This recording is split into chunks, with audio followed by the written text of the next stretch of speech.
Welcome to this module on taking pedagogical action. In this first video of the module, we will provide an introduction to the topic and then delve further into one of its key ideas, responding contingently. As we've seen, there are four interconnected elements of the formative assessment process. Learning goals and success criteria anchor the process. Next comes gathering evidence of student learning, then analyzing the evidence, and finally, taking whatever action is needed to close the gap between where students are and where they need to be. This module focuses on taking pedagogical action. Pedagogical action occurs after teachers have gathered and analyzed evidence and made a determination about the status of student learning. Based on where they think students are in their learning, teachers then take action to respond to students' immediate learning needs. This pedagogical action might be taken in the moment in the form of immediate feedback to the students, or an immediate instructional adjustment. Or it may be that the teacher uses the information to plan and take pedagogical action in the next lesson. Teachers might also find that the evidence shows that student learning is on track to meet the learning goal, and so they may continue with the lesson as planned. Recall that the formative assessment process is grounded in three central questions. Where are students going? Where are students now? And where to next? Taking pedagogical action helps answer the question, where to next? This module focuses on three big ideas. They are responding contingently, considering the direction, looping back, staying here, or moving forward, and choosing the right pedagogical strategy. This video will focus on the idea of responding contingently. The goal of pedagogical action is for teachers to respond contingently to students' immediate learning needs, based on ongoing evidence of student learning. Responding contingently means continually meeting students where they are to support their forward progress. To know what contingent pedagogical action to take, teachers consider what I have learned about my students' learning based on my analysis of the immediate evidence. What I know about each student based on the student's prior learning experiences, culture, and dispositions.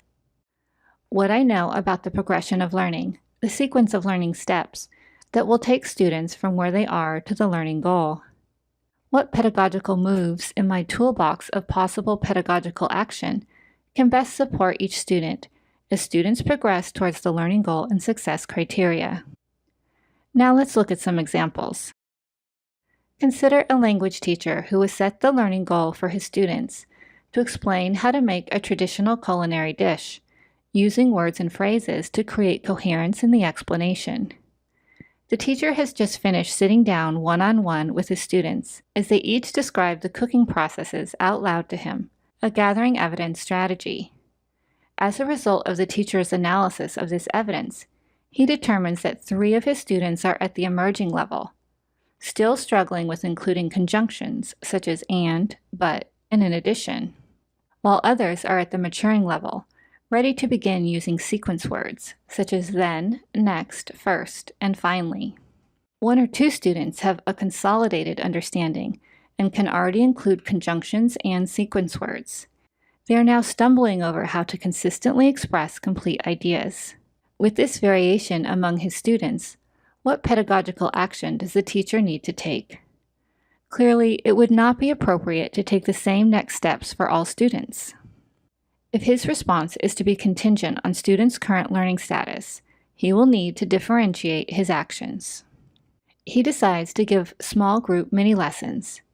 As students are working in centers to reinforce concepts or skills to which they already had been introduced, the teacher pulls together the 3 students who are still struggling with conjunctions for a direct skill lesson on the specific words with which they are struggling. In the next class segment, he conducts a mini-lesson with the students who are ready to move to sequence words, and in the last segment, helps the final group of students practice giving oral descriptions that contain complete ideas. Although responding contingently may mean differentiated instruction, sometimes a quick whole group response is what is needed. For example, in a mixed grade classroom, a teacher conducts a lesson aimed to increase students' skill in building on each other's ideas in collaborative discussions. His success criteria are that students can use questioning and phrases to link their ideas to others in their discussions. As the students in table groups discuss a story that they have been listening to together, the teacher walks around the classroom, collecting evidence through listening and taking notes on students' discussion contributions. He notices that while most students are using basic linking phrases such as "I agree" and "yeah, that makes sense to me," very few students are asking one another questions about their ideas. He then stops the discussion and communicates his observations to students. Students also reflect on their experience, noting that they are not adding to what others have contributed, but mostly offering new ideas. In response to teacher questions, the students give examples of questions they can ask one another, such as, "What did you mean by that?" and "Can you tell me more?" After this pedagogical action based on in-the-moment evidence, the teacher asks students to continue in their groups with a 5-minute discussion, focused on both sharing and asking follow-up questions. When students conclude the new discussion, they debrief again and share their thoughts on how well they met the success criteria. At other times, teachers' analysis of student evidence may lead to contingent responses through individual conferences. For example, in a class where students are working on creating descriptions of their tribe's subsistence cycle, such as planting, fishing, or hunting, the teacher first reviews her notes on students' progress and selects a few students to conference with that day. In this lesson, she begins with one student whose personal learning goal and success criteria from their last conference was to include symbolism in writing about each stage of a subsistence cycle. The teacher asks the student to orally present her description of the corn planting cycle, and then to identify the places where she had added detail about symbolism, and then to elaborate on what the symbolism means. Based on the student's response, the teacher feels confident that this student has met her personal learning goal and is ready to move on.